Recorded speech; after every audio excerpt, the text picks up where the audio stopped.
Again, not so very long ago, being a racist meant that you practiced active discrimination against those belonging to an ethnicity different from your own. In other words, you did things.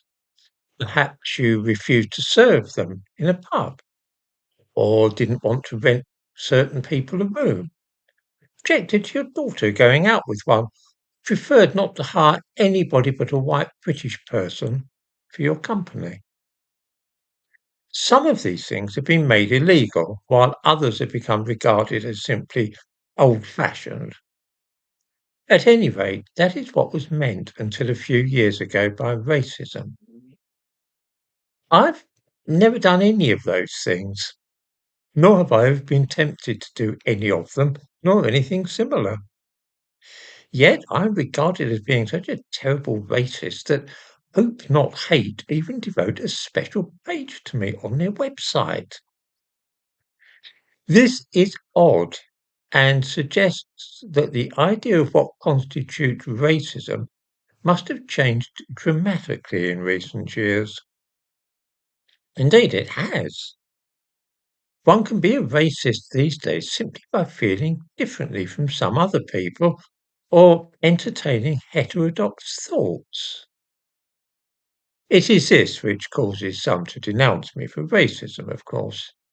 It is not necessary that I should actually do anything or exhibit racial prejudice towards anybody.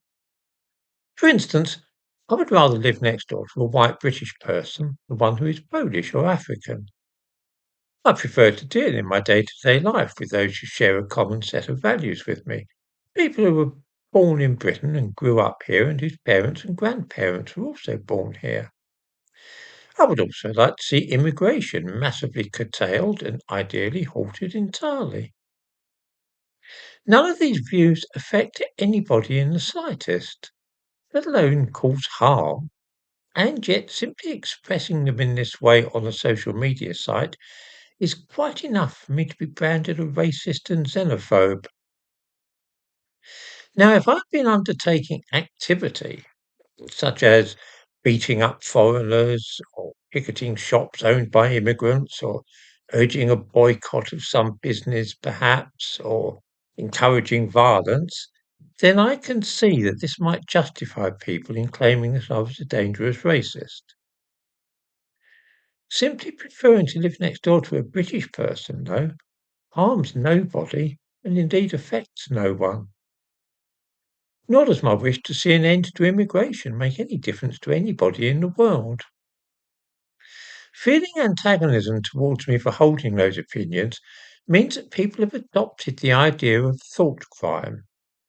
That is to say that they feel that my thoughts are not my own business, but in some obscure way are the proper concern of other members of society. I cannot see this at all. I have no interest at all in what anybody thinks. A man can believe in the death penalty for murder, or he can hate Jews, or lust after somebody's wife, or wish to overthrow the government. Beliefs, thoughts, and feelings harm nobody as long as they are not acted upon. There was a time when everybody felt that way, and the distinction between actions and thoughts was very clear and obvious. But we have somehow come to a point now where thoughts are seen as being as dangerous as actions. Nobody in the world has ever been harmed by or affected by my beliefs about the history of the human race or the genetic structure of DNA as it might vary from one population to another across the world. And yet it is those thoughts to which some people object most vehemently. This is part of a modern trend.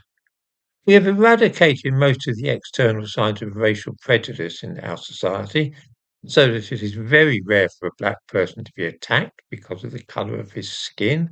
It's unusual for somebody to be denied service in a shop or bar because of skin colour, and there's no disadvantage when applying for a job to belong to a different ethnic group. Having abolished the actual practice of racism, though, we are now turning to the ideas which people have about race. And for me, that is a step too far.